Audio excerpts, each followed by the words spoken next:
സ്വാഗതം. ഇന്നത്തെ ക്ലാസ്സിൽ എക്സ്പ്ലെയിൻ ചെയ്യാൻ ഉദ്ദേശിക്കുന്നത് 10ാം ക്ലാസ് ICSE സിലബസിലെ ഇലക്ട്രോളിസിസ് എന്ന ചാപ്റ്ററുമായിട്ട് ബന്ധപ്പെട്ട ചില കാര്യങ്ങളാണ്. അതായത് ഈ 4 കോമ്പൗണ്ടുകളുടെ ഇലക്ട്രോളിസുമായിട്ട് ബന്ധപ്പെട്ട കാര്യങ്ങൾ നമുക്ക് സംസാരിക്കണം. അതിലൊന്ന് മോൾട്ടൺ PbBr2 ലെഡ് ബ്രോമൈഡ്, രണ്ടാമത്തത് അസിഡിഫൈഡ് വാട്ടർ, മൂന്നാമത് അക്വസ് കോപ്പർ സൾഫേറ്റ് ആണ്, നാലാമത്തതും അക്വസ് കോപ്പർ സൾഫേറ്റ് ആണ്. പക്ഷെ അവർ തമ്മിലുള്ള ഒരു വ്യത്യാസം, aqueous copper sulphate using platinum anode and platinum അല്ലെങ്കിൽ കോപ്പർ കാഥോഡ്. അപ്പൊ അവിടെ മൂന്നാമത് ചെയ്യാൻ ഉദ്ദേശിക്കുന്നത് അക്വസ് കോപ്പർ സൾഫേറ്റിന്റെ ഇലക്ട്രോളിസിസ് ആണെങ്കിലും അവിടെ ആനോഡായിട്ട് ഉപയോഗിക്കുന്നത് ഇനേർട്ട് ഇലക്ട്രോഡായ പ്ലാറ്റിനവും കാഥോഡായിട്ട് ഉപയോഗിക്കുന്നത് അവിടെ പ്ലാറ്റിനം അല്ലെങ്കിൽ കോപ്പർ കാഥോഡാണ്. നാലാമത് വീണ്ടും അക്വസ് കോപ്പർ സൾഫേറ്റ് ഇലക്ട്രോളിസിസ് ചെയ്യുന്നുണ്ട്. പക്ഷെ അവിടുത്തെ പ്രത്യേകത അവിടുത്തെ ആനോഡ് കോപ്പർ ആനോഡാണ്, കാഥോഡ് കോപ്പറിന്റെ കാഥോഡാണ്. അപ്പൊ അങ്ങനെ ഒരു വ്യത്യാസമുണ്ട്. അപ്പൊ ആനോഡുകൾ വ്യത്യാസം ഉണ്ടെന്ന് മാത്രമേ ഉള്ളൂ ഈ രണ്ട് പ്രോസസ്സിൽ തമ്മിൽ. അപ്പൊ അതിൽ ഓരോന്നായിട്ട് നോക്കാം. ഞാൻ പറഞ്ഞ ഇത്രയേ ഉള്ളൂ. അതായത് നമുക്ക് ഈ 4 കോമ്പൗണ്ടുകളുടെ ഇലക്ട്രോളിസിസുമായി ബന്ധപ്പെട്ട കാര്യങ്ങൾ മനസ്സിലാക്കണം. അപ്പൊ ആദ്യം നമുക്ക് മോൾട്ടൺ PbBr2ന്റെ കാര്യം പറയാം. അപ്പൊ അതിനുവേണ്ടി ഞാനൊരു സിലിക്ക ക്രൂസിബിൾ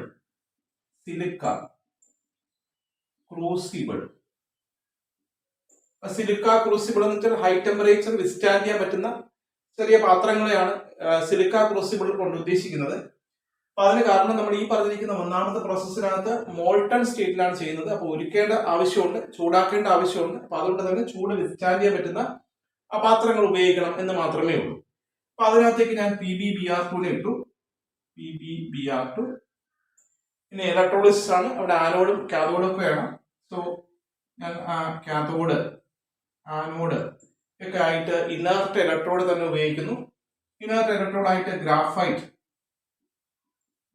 ഇലക്ട്രോഡുകൾ വയ്ക്കുന്നുണ്ട്. ഇനി ഞാനിവിടെ തൽക്കാലം ഇത് കാഥോഡ് ആണെന്ന് വെച്ചോ. ഇത് കാഥോഡ്, ഇത് ആനോഡായിട്ട്, രണ്ടും ഗ്രാഫൈറ്റിന്റെ തന്നെയാണ്.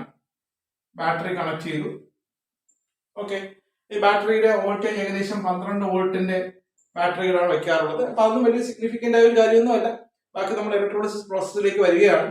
അപ്പൊ നമ്മൾ ചെയ്യുന്നത് ഒന്നാമത്തെ മോൾട്ടൺ PbBr2ന്റെ ഇലക്ട്രോളിസിസ് ആണ്. അതിനുവേണ്ടി ഒരു സിലിക്ക ക്രൂസിബിൾ എടുത്തു, അതിനകത്തേക്ക് PbBr2 ഇട്ടു. ഇലക്ട്രോഡുകളായിട്ട് ഗ്രാഫൈറ്റിന്റെ ഇലക്ട്രോഡുകൾ വയ്ക്കുന്നുണ്ട്. ഗ്രാഫൈറ്റിന്റെ പ്രത്യേകത ഇനേർട്ട് ഇലക്ട്രോഡാണ് നമുക്കറിയാം. ശരി, അവിടെ ഇലക്ട്രിസിറ്റി ഓൺ ചെയ്യുന്നു. അപ്പൊ ഹീറ്റ് ചെയ്യണം,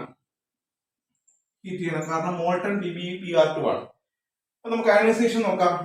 PbBr2 അയണൈസ് ചെയ്തിട്ട് Pb2+ അയോണുകളും Br- അയോണുകളും ഉണ്ടാവുന്നുണ്ട്.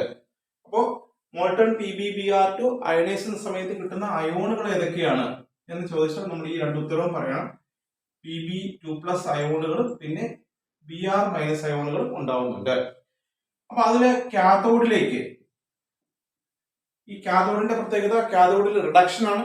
റിഡക്ഷൻ എന്ന് ഉദ്ദേശിക്കുന്ന ഇലക്ട്രോണിന്റെ ഗെയിനിങ് ആണ്.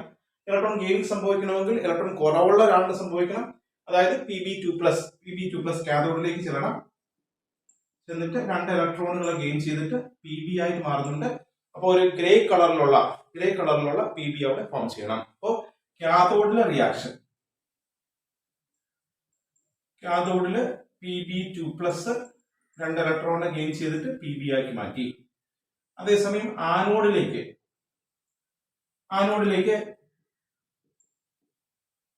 Br- എന്നിട്ട് ഇലക്ട്രോണിനെ റിമൂവ് ചെയ്തിട്ട് Br ആവും. ഇനി നമുക്കറിയാം ബ്രോമിന്റെ പ്രത്യേകത, ബ്രോമിൻ ഡയറ്റോമിക് ആണ്. അപ്പൊ അതുകൊണ്ട് തന്നെ ഒരു Br- കൂടെ വന്നിട്ട് Br+ ഇലക്ട്രോൺ ആയി മാറും. ഇത് കൂട്ടി നമുക്കൊരു ഇക്വേഷൻ ആയിട്ട് എഴുതാം. Br- 2 2Br- ഗീവ്സ്, ഇനി Br 2, പക്ഷെ നമ്മൾ 2Br എന്നല്ല എഴുതാറുള്ളത്. ബ്രോമിൻ ഡയറ്റോമിക് ആയതുകൊണ്ട് Br2 എന്നാണ് എഴുതേണ്ടത്, പ്ലസ് 2 ഇലക്ട്രോൺ. ഓക്കെ, അപ്പൊ ആനോഡ് റിയാക്ഷൻ കിട്ടിയിട്ടുണ്ട്. 2Br- gives Br2 + 2 electron. അപ്പൊ Br2ന്റെ പ്രത്യേകത അതൊരു റെഡിഷ് ബ്രൗൺ വേപ്പേഴ്സ് ആണ്, റെഡിഷ് ബ്രൗൺ കളറുള്ള വേപ്പേഴ്സ് ആണെന്ന് ഓർമ്മിച്ചോളാം. സോ മോൾട്ടൺ PbBr2ന്റെ ഇലക്ട്രോളിസിസുമായി ബന്ധപ്പെട്ടുള്ള ചോദ്യങ്ങൾ ഇതിനകത്ത് പ്രതീക്ഷിക്കാം. സിലിക്ക ക്രൂസിബിൾ, അതിനകത്തേക്ക് ഹൈ ടെമ്പറേച്ചർ മോൾട്ടൺ സ്റ്റേറ്റിലാക്കണം എന്നുള്ളത് കൊണ്ട് തന്നെ അത് സിലിക്ക ക്രൂസിബിൾ എടുക്കുക, ഹീറ്റ് ചെയ്യുക. മോൾട്ടൺ സ്റ്റേറ്റിലേക്ക് മാറുന്നുണ്ട്. മോൾട്ടൺ സ്റ്റേറ്റിലേക്ക് മാറുന്ന സമയത്ത് അത് അയണൈസ് ചെയ്തിട്ട് Pb2+ഉം 2 Br- ആയിട്ട് മാറുന്നുണ്ട്. അത് കാഥോഡിൽ റിഡക്ഷൻ നടക്കണം, ഇലക്ട്രോൺ ഗെയിൻ ചെയ്യണം. സോ Pb2+ എന്നിട്ട് Pb എന്ന ഗ്രേയിഷ് കളർ ഒരു എലമെന്റ് അവിടെ ഫോം ചെയ്യുന്നുണ്ട്. ആനോഡിലേക്ക് ബ്രോമിൻ ചെന്നിട്ട് Br2 അവിടെ റെഡിഷ് ബ്രൗൺ വേപ്പേഴ്സ് ഫോം ചെയ്യുന്നുണ്ട്. അപ്പോൾ ഒന്നാമത്തെ മോൾട്ടൺ PbBr2 ആയിട്ട് ബന്ധപ്പെട്ട ഇലക്ട്രോളിസുമായി ബന്ധപ്പെട്ട ചോദ്യങ്ങൾ നമുക്ക് പറഞ്ഞു കഴിഞ്ഞു.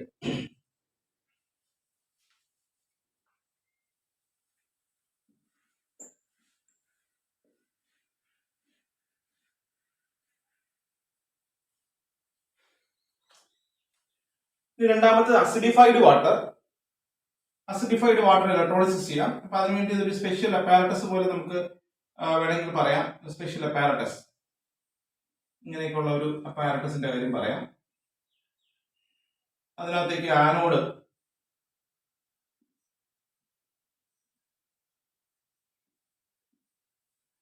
ശരി, അവിടെ പ്ലാറ്റിനം ഇലക്ട്രോഡുകൾ വയ്ക്കുക. പ്ലാറ്റിനം ഇതിനകത്ത് ഇലക്ട്രോഡ് തന്നെയാണ് പ്ലാറ്റിനം ഇലക്ട്രോഡുകൾ. പിന്നെ അസിഡിഫൈഡ് വാട്ടർ. അപ്പോൾ വാട്ടറിന്റെ പ്രത്യേകത, വാട്ടർ മോളിക്യൂൾസ് ആണ്, അപ്പൊ അതുകൊണ്ട് തന്നെ ഒരിക്കലും അയണൈസ് ചെയ്യില്ല. ഇനി ആസിഡ് കൂടി ചേർത്താൽ മാത്രമേ അയണൈസ് ചെയ്യുള്ളൂ. ഇനി ആസിഡിന്റെ പ്രത്യേകത, നമ്മൾ സാധാരണ അസിഡിഫിക്കേഷന് വേണ്ടി ഉപയോഗിക്കുന്ന ആസിഡുകൾ HCl-ഉം H2SO4 ആണ്. നൈട്രിക് ആസിഡ് ഉപയോഗിക്കാറില്ല, കാരണം നൈട്രിക് ആസിഡ് എന്നുള്ളത് ഒരു വോളറ്റൈൽ കോമ്പൗണ്ട് ആണ്, അപ്പൊ അതുകൊണ്ട് തന്നെ നൈട്രിക് ആസിഡ് ഉപയോഗിക്കാറില്ല. ഇനി ഇലക്ട്രോളിസിസ് ആരംഭിക്കാം. അപ്പൊ അതിനുവേണ്ടി ആദ്യം വാട്ടർ H2O gives H++OH-. അപ്പോ അസിഡിഫൈഡ് വാട്ടർ അയണൈസ് ചെയ്യുന്ന സമയത്ത് അതിനകത്ത് ഉണ്ടാകുന്ന അയോണുകൾ ഏതൊക്കെയെന്ന് നമുക്ക് തീരുമാനമായി വരുന്നുണ്ട്. H+OH-. ഇനി അസിഡിഫൈഡ് എന്ന് പറഞ്ഞു. അസിഡിഫൈഡ് എന്ന് വെച്ചാൽ അവിടെ സൾഫ്യൂരിക് ആസിഡ് കൂടെ നമുക്ക് ചേർക്കാം. സോ H2SO4 അയണൈസ് ചെയ്യുന്ന സമയത്ത് H+ഉം SO4 2-. അപ്പൊ ഇവിടെ കൂടെ ഉണ്ടാകുന്ന അയോണുകൾ ഇതും കൂടെ എഴുതണം, SO4 2-. അപ്പൊ അസിഡിഫൈഡ് വാട്ടർ അയണൈസ് ചെയ്യുന്ന സമയത്ത് അവിടെ കിട്ടുന്ന അയോണുകൾ H+ അയോണ്, OH-, പിന്നെ സൾഫേറ്റ് അയോണുകൾ അവിടെ ഉണ്ടാവും പറയാം. ഇനി അവിടുത്തെ റിയാക്ഷൻസ് നോക്കാം. ആനോഡിൽ റിഡക്ഷൻ ആണ്, ആനോഡിൽ ഓക്സിഡേഷൻ ആണ്. ഇലക്ട്രോൺ റിമൂവ് ചെയ്യണം. അപ്പൊ ഇലക്ട്രോൺ റിമൂവ് ചെയ്യാൻ തയ്യാറായി രണ്ടുപേരുണ്ട്, OH-, SO4 ഉണ്ട്. ഇനി ഇലക്ട്രോളിസിന്റെ പ്രോഡക്റ്റിന്റെ പ്രത്യേകത, അത് നമ്മുടെ അയോൺസിന്റെ ഒരു സീരീസ് ഉണ്ട്. ഈ സീരീസില് താഴെയുള്ള ആൾക്കാർക്കാണ് ഡിസ്ചാർജിങ് കപ്പാസിറ്റി കൂടുതലുള്ളത്. അപ്പൊ അതായത് രണ്ടാൾക്കാർ തമ്മിൽ കോമ്പറ്റീഷൻ വന്നാൽ അവിടെ ആനോഡിൽ എളുപ്പം ഡിസ്ചാർജ് ചെയ്യുന്നത് ഈ സീരീസിൽ താഴെയുള്ള ആൾക്കാരായിരിക്കും. അതായത് ഇപ്പൊ SO4 2-ഉം NO3- തമ്മിൽ ആനോഡിലേക്ക് എത്തുന്ന സമയത്ത് ഒരു കോമ്പറ്റീഷൻ ഉണ്ടെങ്കിൽ അവിടെ ഡിസ്ചാർജിങ് സംഭവിക്കുന്നത് SO4 2-അല്ല, പകരം താഴെയുള്ള NO3- ഇനി വേറൊരു എക്സാമ്പിൾ, SO4 2-ഉം Cl- തമ്മിൽ ഒരു കോമ്പറ്റീഷൻ വന്നാൽ ആനോഡിലേക്ക് ചെല്ലുന്ന സമയത്ത്, രണ്ടുപേരും ചെല്ലുന്ന സമയത്ത് അവിടെ ഡിസ്ചാർജിങ് സംഭവിക്കുന്നത് താഴെയുള്ള Cl- ഇനി വേറൊന്ന് SO4 2-ഉം OH- തന്നാൽ അവിടെ ഡിസ്ചാർജ് സംഭവിക്കുന്നത് അവിടെ താഴെയുള്ള ആ സീരീസിൽ താഴെയുള്ള OH- അപ്പൊ ഇലക്ട്രോളിസിന്റെ പ്രോഡക്റ്റ് ഡിപ്പെൻഡ് ചെയ്യുന്ന ഒരു ഫാക്ടർ അതാണ്. അത് പിന്നെ താഴെയുള്ള ആൾക്കാർ, ഈ സീരീസിലെ താഴെയുള്ള ആൾക്കാരാണ് സാധാരണ ഡിസ്ചാർജ് ചെയ്യുന്നതെന്ന് ഓർമ്മിച്ചോണം. അപ്പോൾ ഇവിടെ കോമ്പറ്റീഷൻ OH- SO4 2- തമ്മിലാണ്. SO4 2- OH- ആണ്. അപ്പൊ അതായത് അവിടെ ഡിസ്ചാർജിങ് സംഭവിക്കുന്നത് OH- ആണെന്ന് ഓർക്കുക. സോ OH- ഡിസ്ചാർജിങ് എങ്ങനെയാണ് നമുക്കിവിടെ എഴുതി നോക്കാം. OH- വന്നിട്ട് ഇലക്ട്രോണിനെ റിമൂവ് ചെയ്തിട്ട് OH ആവുന്നുണ്ട്. ഇതേപോലെ ഒരു OH- കൂടെ വന്നിട്ട് OH ഇലക്ട്രോണായിട്ട് മാറുന്നുണ്ട്. അപ്പോൾ നമുക്ക് ടോട്ടൽ കൂട്ടുന്ന സമയത്ത് 2 OH- വന്നിട്ട് 2 OH ആയി. അതായത് ഇന്ന് ഒരു വാട്ടർ, സോ ഒരു വാട്ടർ, പിന്നെ ഒരു ഓക്സിജൻ, പിന്നെ 2 ഇലക്ട്രോൺ.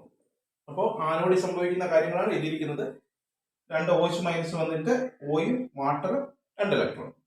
ഇനി നമുക്കറിയാം ഇവിടെ O എന്നുള്ളത് മോണോറ്റമിക് ആണ്. അത് ഒരിക്കലും ഓക്സിജൻ ആയിട്ട് മാത്രമേ ഇരിക്കില്ല, പകരം O2 ആയിട്ട് ഇരിക്കുള്ളൂ. അപ്പൊ ഇവിടെ O2 എന്ന് വരണമെങ്കിൽ ഇവിടെ 2-ന് പകരം 4 ആക്കണം. സോ ഇക്വേഷൻ എഴുതുന്ന സമയത്ത് നമുക്ക് ഇതിനെ ഫൈനൽ ഇക്വേഷൻ ആയിട്ട് മാറ്റാം.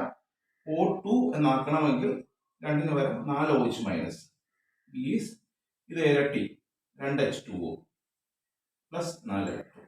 സോ ആനോഡിലെ റിയാക്ഷൻ നമുക്ക് അങ്ങനെ പറയാം. 4 OH- is O2 plus 2 H2O plus 4 electron. Okay. ഇനി കാഥോഡിലെ റിയാക്ഷനിലേക്ക് വന്നാൽ, കാഥോഡിന്റെ പ്രത്യേകത, കാഥോഡിൽ അവിടെ കോമ്പറ്റീഷൻ ഇല്ല, ഹൈഡ്രജൻ മാത്രമേ ഉള്ളൂ. ഹൈഡ്രജൻ ഡിസ്ചാർജ് സംഭവിക്കണം. സോ അവിടുത്തെ ഇക്വേഷൻ ഇങ്ങനെ എഴുതാം, H പ്ലസ് അയോണുകൾ ഇലക്ട്രോൺ ഗെയിൻ ചെയ്തിട്ട് H ആയി മാറുന്നുണ്ട്. പക്ഷെ ഹൈഡ്രജന്റെ പ്രത്യേകത ഡയറ്റോമിക് ആയതുകൊണ്ട് തന്നെ വീണ്ടും ഒരു H പ്ലസ്, ഒരു ഇലക്ട്രോൺ, വീണ്ടും ഒരു ഹൈഡ്രജൻ കൂട്ടി എഴുതാം. H പ്ലസ് 2 എണ്ണം, ഇലക്ട്രോണുകൾ 2 എണ്ണം, ഗീസ് 2H എന്നല്ല എഴുതേണ്ടത്, പകരം H2 എന്നാണ് എഴുതേണ്ടത്. ഓക്കെ, അപ്പോൾ നമുക്ക് കാഥോഡിലെ റിയാക്ഷൻ എഴുതാം. 2H പ്ലസ് പ്ലസ് 2 ഇലക്ട്രോൺ ഗീസ്.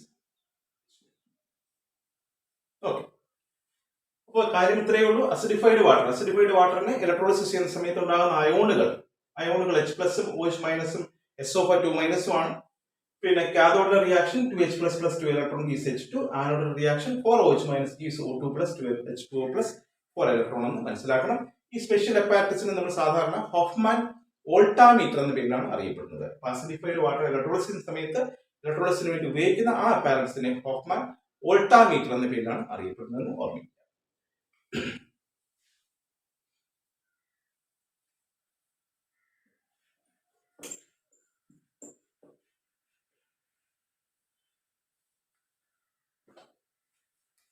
ഇനി സിമ്പിൾ ആയിട്ട് പറഞ്ഞാൽ വാട്ടറിന്റെ അയണൈസേഷൻ ആണ്. വാട്ടർ ഡീകമ്പോസ് ചെയ്തിട്ട് ഹൈഡ്രജനും ഓക്സിജനും ആയിട്ട് മാറുന്നതാണ് ഈ റിയാക്ഷൻ. ഇവിടെ ഹൈഡ്രജൻ കിട്ടുന്നുണ്ട്, ഇവിടെ ഓക്സിജൻ കിട്ടുന്നുണ്ട്. ഇനി അതിലൊന്ന് ബാലൻസ് ചെയ്യുന്ന സമയത്ത് 2 water 2H2 plus O2. Okay, അപ്പോൾ ഇലക്ട്രോളിസിലൂടെ ഹൈഡ്രജനും ഓക്സിജനും കിട്ടുന്നുണ്ട്. ഹൈഡ്രജന്റെ 2 ഓളിയം കിട്ടുന്നുണ്ട്, അതേസമയം ഓക്സിജന്റെ 1 ഓളിയം മാത്രമേ കിട്ടുന്നുള്ളൂ. അപ്പോൾ അവിടെ പ്രോഡക്റ്റിന്റെ പ്രത്യേകത, പ്രോഡക്റ്റ് ആയിട്ട് കിട്ടുന്ന ഹൈഡ്രജൻ 2 ലിറ്റർ കിട്ടുന്നെങ്കിൽ ഓക്സിജൻ 1 ലിറ്ററേ കിട്ടുന്നുള്ളൂ ഓർമ്മിച്ചു. കാരണം പ്രത്യേകത അങ്ങനെ ഒരു പോയിന്റ് കൂടെ അവിടെ ഓർക്കാറുണ്ട്. ഇനി അവിടെ അസിഡിഫിക്കേഷന് വേണ്ടി നമ്മൾ നൈട്രിക് ആസിഡ് ഉപയോഗിക്കുന്നില്ല എന്ന് പറഞ്ഞു. പിന്നെ ഹോഫ്മാൻ വോൾട്ടാമീറ്റർ എന്നൊരു വാക്ക് പറഞ്ഞു. പിന്നെ അയോൺസിന്റെ കാര്യം പറഞ്ഞു. പിന്നെ ഈ 2:1 റേഷ്യോയുടെ കാര്യം പറഞ്ഞു. 2 ലിറ്റർ ഹൈഡ്രജൻ കിട്ടിയാൽ 1 ലിറ്റർ ഓക്സിജൻ ആണ് അവിടെ പ്രോഡക്റ്റ് വരുന്നത് ഓർക്കുക. ഓക്കെ,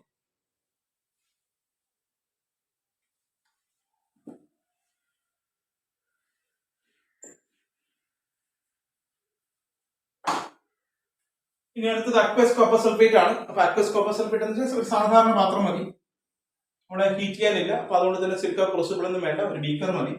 അതിനകത്തേക്ക് കോപ്പർ സൾഫേറ്റ് ഉപയോഗിക്കുന്നു. ഇനി അവിടെ anode platinum anode, cathode platinum അല്ലെങ്കിൽ കോപ്പർ ബാറ്ററി കണക്ട് ചെയ്തു. ശരി, ഇപ്പൊ ഇത് ആനോഡ് ആയിക്കോട്ടെ, ഇത് കാഥോഡ് ആയിക്കോട്ടെ. നമുക്ക് ഇലക്ട്രോളിസിസിലേക്ക് വരാം. ആദ്യം CuSO4 ഗീസ് Cu2 plus plus SO4 2 minus. ഇനി അക്വസ് എന്ന് പറഞ്ഞു. അക്വസ് എന്ന് വെച്ചാൽ വാട്ടറും കൂടെ ഉണ്ട്. സോ H2O ഗീസ് H plus plus OH minus. അപ്പോ അക്വസ് കോപ്പർ സൾഫേറ്റ് ഇലക്ട്രോളിസിസ് സമയത്ത് കിട്ടുന്ന അയോണുകൾ ഏതൊക്കെ എന്ന് പരീക്ഷയ്ക്ക് ചോദിച്ചാൽ ഈ അയോൺ എല്ലാം പറയാം. Cu2 plus H plus SO4 2 minus OH minus. ഇനി നമുക്ക് ആനോഡിലെ റിയാക്ഷനിലേക്ക് നോക്കാം. ആനോഡിൽ ഓക്സിഡേഷൻ ആണ്. ആനോഡിലെ കോമ്പറ്റീഷൻ SO4 2 മൈനസും OH മൈനസും തമ്മിലാണ്. നമ്മുടെ കയ്യിൽ റിയാക്ടിവിറ്റി സീരീസ് ഉണ്ട്. അത് നോക്കുന്ന സമയത്ത് ഞാൻ പറഞ്ഞു താഴെയുള്ള ആൾക്കാർക്കാണ് ഡിസ്ചാർജ് സംഭവിക്കാറുള്ളത്. സോ SO4 2 മൈനസും OH മൈനസും തമ്മിൽ കോമ്പറ്റീഷൻ ഉണ്ടെങ്കിൽ അവിടെ വിജയിക്കുക OH മൈനസ് ആണ്. OH മൈനസിന്റെ റിയാക്ഷൻ ഓൾറെഡി നമ്മൾ പഠിച്ചു കഴിഞ്ഞ റിയാക്ഷൻ ആണ്. OH മൈനസ് അവിടെ എഴുതിയിട്ടുണ്ട്. 4OH minus gives O2 plus 2H2O plus 4. Okay, ഇനി കാഥോഡിലേക്ക് വരാം. കാഥോഡിലേക്ക് വരുന്ന സമയത്ത് നേരത്തെ നിന്ന് വ്യത്യസ്തമായിട്ട് അവിടെ ഒരു കോമ്പറ്റീഷൻ ഉണ്ട്. Cu2 പ്ലസും H പ്ലസും ഉണ്ട്. സോ നമുക്ക് റിയാക്ടിവിറ്റി സീരീസ് വേറെ കയ്യിലുണ്ട്, മെറ്റൽസിന്റെ ഒക്കെ ഉൾപ്പെടുന്ന ഒരു കയ്യിലുണ്ട്. അവിടെ കോപ്പറും ഹൈഡ്രജനും നോക്കുന്ന സമയത്ത് അവിടെ കോപ്പറാണ് താഴെ. ഞാൻ പറഞ്ഞു സീരീസിൽ താഴെയുള്ള ആൾക്കാരാണ് അവിടെ ഡിസ്ചാർജ് സംഭവിക്കാറുള്ളത്. സോ ഹൈഡ്രജനും കോപ്പറും തമ്മിൽ ഒരു കോമ്പറ്റീഷൻ വരുന്ന സമയത്ത് അവിടെ കോപ്പറിനാണ് ഡിസ്ചാർജിന്റെ സാധ്യത. So it's Cu2 plus 2 electron ഈ ആനോഡിലെ റിയാക്ഷൻ, കാഥോഡിലെ റിയാക്ഷൻ Cu2 പ്ലസ് 2 ഇലക്ട്രോൺ. ഇനി അവശേഷിക്കുന്നത് അക്വസ് കോപ്പർ സൾഫേറ്റിന്റെ ഇലക്ട്രോളിസിസ് തന്നെയാണ്. പക്ഷെ അവിടുത്തെ പ്രത്യേകത അവിടെ കോപ്പർ ആനോഡ് കോപ്പർ കാഥോഡാണ് ഉപയോഗിക്കുന്നത്. അപ്പൊ അതിനുവേണ്ടി നമ്മൾ ഒരു ബീക്കർ വരച്ചു, അതിനകത്ത് കോപ്പർ സൾഫേറ്റ് കാണിച്ചു. ഇനി അവിടെ ആനോഡ് കാഥോഡ് ഒക്കെ കാണിച്ചു, ഒരു ബാറ്ററി കണക്ട് ചെയ്തു. ഇത് ആനോഡ് ആയിക്കോട്ടെ, ഇത് കാഥോഡ് ആയിക്കോട്ടെ. പക്ഷെ ഇവിടുത്തെ പ്രത്യേകത എന്ന് വെച്ചാൽ നേരത്തെ പറഞ്ഞതിന് വ്യത്യസ്തമായിട്ട് അവിടെ ആനോഡ് കോപ്പറാണ്, അതുപോലെ തന്നെ കാഥോഡ് കോപ്പറാണ്. ഇനി ഇലക്ട്രോളിസിസ് നമുക്ക് എഴുതി നോക്കാം. CuSO4 അയണൈസ് ചെയ്യുന്ന സമയത്ത് Cu2 പ്ലസ് അയോണുകൾ SO4 2 മൈനസ് അയോണുകൾ കിട്ടുന്നുണ്ട്.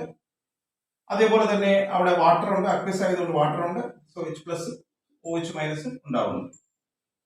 ഇനി ഇവിടുത്തെ പ്രത്യേകത ആനോഡിലേക്ക് പോകുന്ന 2 അയോണുകൾ SO4 2 OH മൈനസും ഉണ്ട്. പക്ഷേ അത് എത്തുന്നതിന് മുമ്പായിട്ട് തന്നെ ആനോഡായിട്ട് ഉപയോഗിക്കുന്ന, അപ്പൊ ആദ്യം അയോണുകളെ നമുക്ക് എഴുതാം. Cu2 plus SO4 2 H plus OH minus. അപ്പൊ ഇവിടെ ആനോഡിന്റെ പ്രത്യേകത ആനോഡ് കോപ്പറാണ്. റിയാക്ടിവിറ്റി കൂടിയ, അതായത് കോപ്പർ സൾഫേറ്റിനെ കമ്പയർ ചെയ്യുന്ന സമയത്ത് റിയാക്ടിവിറ്റി കൂടിയ കോപ്പർ അവിടെ ഇരിപ്പുണ്ട്. അപ്പൊ അതുകൊണ്ട് തന്നെ ആനോഡിലേക്ക് SO4 2 OH മൈനസ് ഓടി എത്തുന്നതിന് മുമ്പായി അവിടെ സംഭവിക്കുന്ന ഒരു കാര്യം, ആനോഡില് ഇവൻ എത്തുന്നതിന് മുമ്പായി തന്നെ ഈ കോപ്പറിന് ഓക്സിഡേഷൻ വരും. Cu അയനൈസ് ചെയ്തിട്ട് Cu2 പ്ലസ് 2 ആയിട്ട് മാറുന്നുണ്ട്. അപ്പൊ ഈ പറഞ്ഞിരിക്കുന്ന ആൾക്കാർക്ക് അവിടെ ഓടിയെത്താൻ കഴിയുന്നില്ല. അതിന് മുമ്പായിട്ട് തന്നെ കോപ്പർ അവിടെ അയനൈസ് ചെയ്യുന്നെന്ന് ഓർമ്മിച്ചോണം. സോ ആനോഡ് സംഭവിക്കുന്ന റിയാക്ഷൻ അതാണ്. Cu gives Cu2 plus 2 electron. ഇനി കാഥോഡിലും അതുപോലെ, കാഥോഡില് ഒരു കോമ്പറ്റീഷൻ ഉണ്ട്. അപ്പൊ അതുകൊണ്ട് തന്നെ Cu2 പ്ലസ് വന്നിട്ട് 2 ഇലക്ട്രോൺ ഗെയിൻ ചെയ്തിട്ട് Cu ആയിട്ട് മാറുന്നുണ്ട്. Cu2 plus 2 electron gains. അപ്പോൾ അതാണ് അവർ തമ്മിലുള്ള വ്യത്യാസം. അക്വസ് കോപ്പർ സൾഫേറ്റിനെ കോപ്പർ ഇലക്ട്രോഡുകൾ ഉപയോഗിച്ച് ചെയ്താൽ അവിടെ ആനോഡിന്റെ റിയാക്ഷൻ Cuന്റെ അയനൈസേഷൻ ആണ്. Cu gives Cu2 plus 2 electron. അതേസമയം കാഥോഡില് Cu2 പ്ലസ് 2 ഇലക്ട്രോൺ ഗീസ് Cu കിട്ടുന്നുണ്ട് ഓർമ്മിച്ചോണം. ആണല്ലോ. അപ്പൊ ഇത്രയും അയോണുകൾ ഉള്ളതിൽ പിന്നെ Cu2 പ്ലസിന്റെ റോളിനെ പറ്റി പറഞ്ഞു. പക്ഷെ ബാക്കിയുള്ള ആൾക്കാർക്കൊന്നും അവിടെ റോളില്ല. ഇവർ വെറുതെ നോക്കിക്കൊണ്ട് നിൽക്കുന്ന ആൾക്കാരാണ്. അപ്പൊ അതുകൊണ്ട് തന്നെ അതിന് നമ്മൾ സ്പെക്ടേറ്റർ അയോൺസ് എന്ന് പറയുന്നുണ്ട്. അവർക്ക് പ്രത്യേകിച്ച് റിയാക്ഷന് റോളില്ല. അപ്പൊ അതുകൊണ്ട് തന്നെ ആ 3 അയോണുകളെയും സ്പെക്ടേറ്റർ അയോൺസ് ഉണ്ട്. ഓക്കെ, അപ്പൊ നമുക്ക് ഇത് വൈൻഡപ്പ് ചെയ്യാം. പറഞ്ഞ ഇത്രയേ ഉള്ളൂ. ഹാർഡ് വർക്ക് ചെയ്ത് എഴുതിയെടുക്കുക, ഹാർഡ് വർക്ക് ചെയ്ത് പഠിക്കുക. നമുക്ക് 4 കോമ്പൗണ്ടുകൾ ഇലക്ട്രോളിസിസ് ഉണ്ട്. ഒന്ന് മോൾട്ടൺ PbBr2. അത് ഇലക്ട്രോളിസിസ് സമയത്ത് അവിടെ മോൾട്ടൺ സ്റ്റേറ്റിലാക്കാൻ വേണ്ടിയാണ് സിലിക്ക ക്രൂസിബിൾ ഇവിടെ ഉപയോഗിച്ചിരിക്കുന്നത്. അവിടെ ഇലക്ട്രോഡുകളായിട്ട് ഗ്രാഫൈറ്റ് ഇലക്ട്രോഡുകൾ, ഇനർട്ട് ഗ്രാഫൈറ്റ് ഇലക്ട്രോഡുകൾ ഉപയോഗിച്ചിട്ടുണ്ട്. ഇനി അയോണുകൾ, അവിടെ ഉണ്ടാകുന്ന അയോണുകൾ Pb2 പ്ലസ് Br മൈനസും ആണ്. ഇനി cathode reaction Pb2 plus 2 electron gives Pb ആണ്. ഗ്രേയിഷ് കളറുള്ള ഒരു എലമെന്റ് ആണ്. അതേസമയം റെഡിഷ് ബ്രൗൺ വേപ്പേഴ്സ് ബ്രോമിന്റെ ആണ്. ആ ഇക്വേഷൻ അറിയാം, വളരെ സാവധാനം ആ ഇക്വേഷൻസ് ആയിട്ട് പഠിക്കുക. പിന്നെ അസിഡിഫൈഡ് വാട്ടറിന് ഇലക്ട്രോളിസിന്റെ സമയത്ത് അവിടെ അയോണുകൾ H പ്ലസും OH മൈനസും SO4 2 ഉണ്ടാകുന്നുണ്ട്. കാഥോഡിൽ ഹൈഡ്രജൻ ഉണ്ടാകുന്നുണ്ട്, ആനോഡിൽ ഓക്സിജൻ ഉണ്ടാകുന്നുണ്ട്. അവിടെ ഹൈഡ്രജൻ ഓക്സിജൻ റേഷ്യോ 2:1 ആണ്. 2 ലിറ്റർ ഹൈഡ്രജൻ വന്നാൽ 1 ലിറ്റർ ഓക്സിജൻ ഉണ്ടാകുമെന്ന് ഓർക്കുക. ഈ aqueous copper sulphate using platinum ആനോഡായിട്ട്, പ്ലാറ്റിനം അല്ലെങ്കിൽ കോപ്പർ കാഥോഡ് ആണെങ്കിൽ അവിടെ കിട്ടുന്ന അയോണുകൾ അറിയാം. അവിടെ കാഥോഡ് റിയാക്ഷൻ, കാഥോഡിൽ കോപ്പർ ഡെപ്പോസിറ്റ് ചെയ്യുന്ന കാരണം നമ്മുടെ സീരീസിൽ താഴെയുള്ള ആൾക്കാർക്കാണ് ഡിസ്ചാർജിങ് ഉള്ളതെന്ന് നമ്മൾ പറഞ്ഞു. ഇനി ആനോഡ് റിയാക്ഷൻ OH മൈനസിന്റെ തന്നെയാണ്. ഈ സീരീസ് നോക്കുക, അവിടെ OH മൈനസിനാണ് ഡിസ്ചാർജിന്റെ സാധ്യത കൂടുതൽ. ഇനി അക്വസ് കോപ്പർ സൾഫേറ്റിനെ കോപ്പർ ഇലക്ട്രോഡ് ചെയ്യുന്ന സമയത്ത് അവിടുത്തെ വ്യത്യാസമുണ്ട്. കാര്യങ്ങൾ അവിടെ ആനോഡിൽ കോപ്പറിന്റെ ഓക്സിഡേഷൻ ആണ് പറയേണ്ടത്. അപ്പൊ അതുകൊണ്ട് തന്നെ ഈ പറഞ്ഞിരിക്കുന്ന അയോണുകൾക്ക് SO4 2 OH മൈനസിനും അവിടെ റോളില്ല. അവർ വെറുതെ ഇരിക്കുന്ന ആൾക്കാരാണ്, നോക്കിക്കൊണ്ട് നിൽക്കുന്ന ആൾക്കാരാണ്. അതുകൊണ്ട് തന്നെ അതിനെ സ്പെക്ടേറ്റർ അയോൺസ് എന്ന് പറയാം. അപ്പൊ ഇലക്ട്രോണിക്സിന്റെ പ്രോഡക്റ്റ് ഡിപ്പെൻഡ് ചെയ്യുന്ന ഒരു ഫാക്ടർ ഏതാണെന്ന് ചോദിച്ചാൽ ഈ പറഞ്ഞ സീരീസിന്റെ കാര്യം പറയണം. പിന്നെ കോൺസെൻട്രേഷൻ ഇതിനെ അഫക്ട് ചെയ്യുന്ന മറ്റൊരു ഫാക്ടറാണ്. അങ്ങനെ ഡിഫറെന്റ് ഫാക്ടേഴ്സും ഇലക്ട്രോണിക്സിനെ അഫക്ട് ചെയ്യുന്നുണ്ട്. ഓക്കെ, അപ്പൊ നല്ലവണ്ണം എഴുതി ഇതിനെ തറവാക്കുക. അപ്പോൾ പിന്നെ 4 കോമ്പൗണ്ടുകളുടെ കാര്യം വ്യക്തമായി എഴുതി പരിശീലിക്കും.